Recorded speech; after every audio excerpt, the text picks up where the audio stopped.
साधु स्वभाव उद्धव, तुमने मुझसे जो प्रश्न किया था उसका उत्तर मैंने दे दिया और यह बतला दिया कि अपने धर्म का पालन करने वाला भक्त मुझ पर ब्रह्म स्वरूप को किस प्रकार प्राप्त होता है।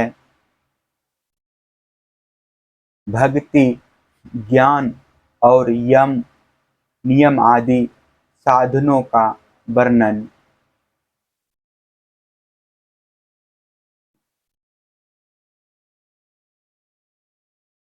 भगवान श्री कृष्ण कहते हैं, उद्धव जी, जिसने उपनिषद आदि शास्त्रों के श्रवण, मनन और निधिध्यासन के द्वारा आत्म साक्षात्कार कर लिया है,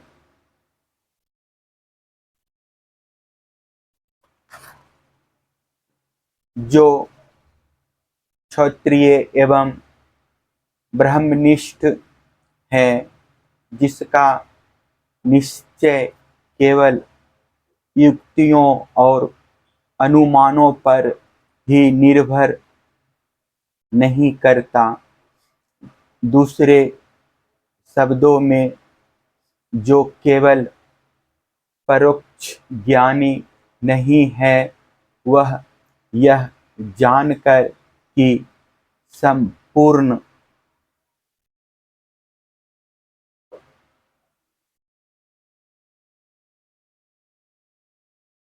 द्वैत प्रपंच और इसकी निवृत्ति का साधन वृत्ति ज्ञान माया मात्र है,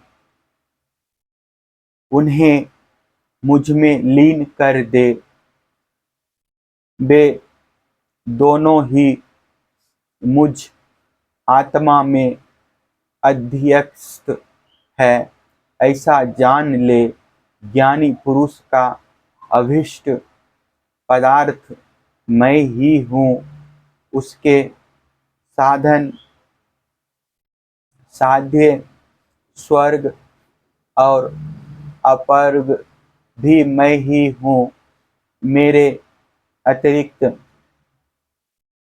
और किसी भी पदार्थ से वह प्रेम नहीं करता।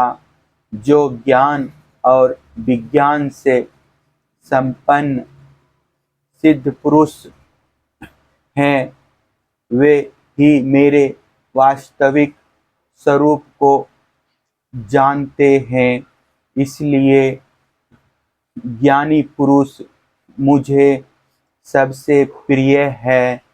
उद्धव जी, ज्ञानी पुरुष अपने ज्ञान के द्वारा निरंतर मुझे अपने अंतःकरण में धारण करता है। तत्व ज्ञान के लेश मात्र का उदय होने से जो सिद्धि प्राप्त होती है, वह तपस्या, तीर्थ, जप, दान अथवा अंतःकरण शुद्धि के और किसी भी साधन से पूर्णतया नहीं हो सकती। इसलिए मेरे प्यारे उद्धव, तुम ज्ञान के सहित अपने आत्म स्वरूप को जान लो और फिर ज्ञान विज्ञान से संपन्न होकर भक्ति भाव से मेरा भजन करो। बड़े बड़े ऋषि मुनियों ने ज्ञान विज्ञान रूप यज्ञ के द्वारा अपने अंतःकरण में मुझ सब यज्ञों के अधिपति आत्मा का यजन करके परम सिद्धि प्राप्त की है।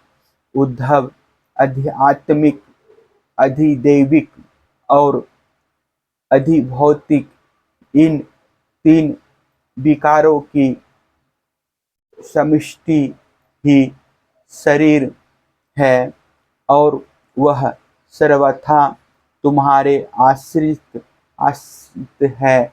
यह पहले नहीं था और अंत में नहीं रहेगा, केवल बीच में ही दिख रहा है।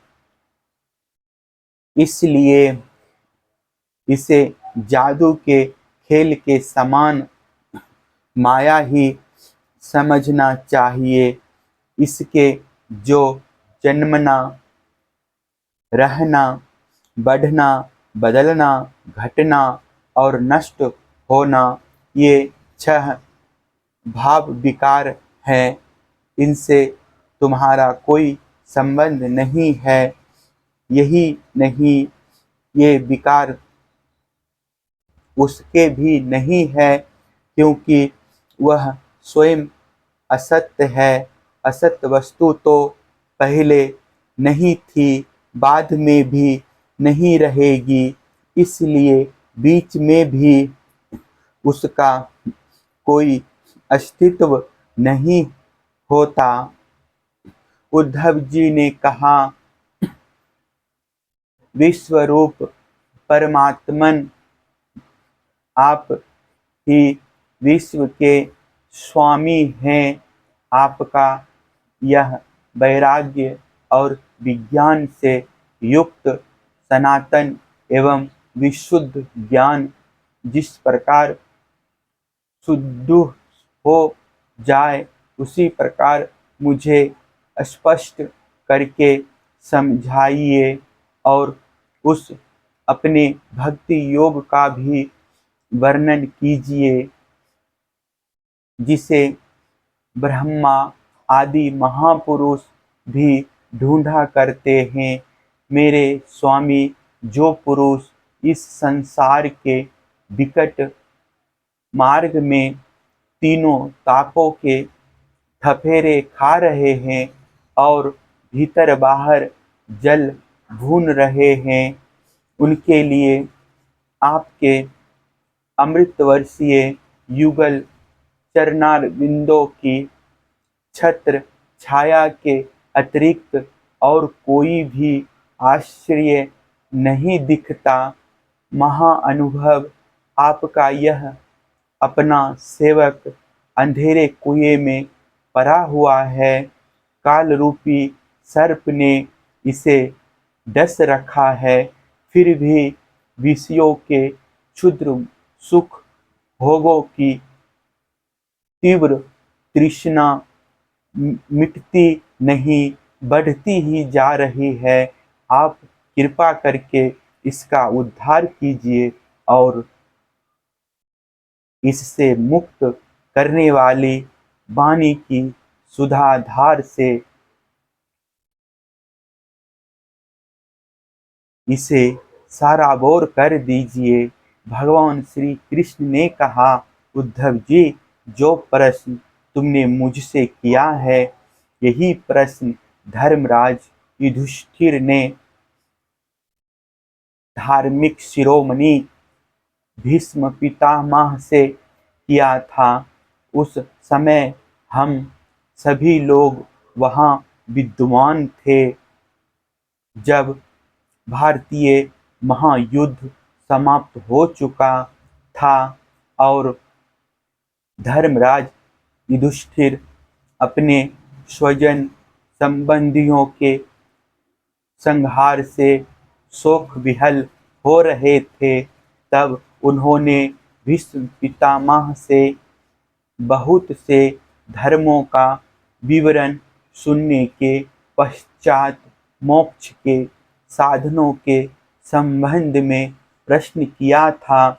उस समय भीष्म पितामह के मुख से सुने हुए मोक्ष धर्म मैं तुम्हें सुनाऊंगा, क्योंकि वे ज्ञान, वैराग्य, विज्ञान, श्रद्धा और भक्ति के भाव से परिपूर्ण है।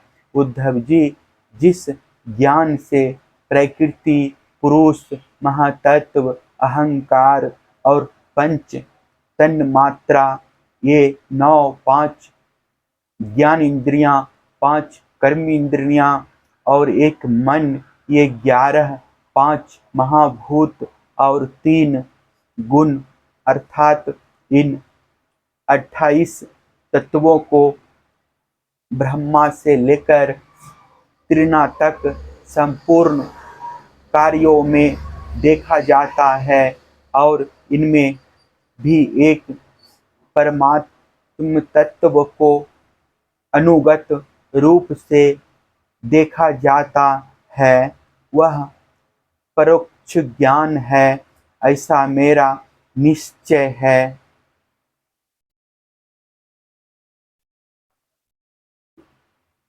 जब जिस एक तत्व से अनुगत एकात्मक तत्वों को पहले देखता था,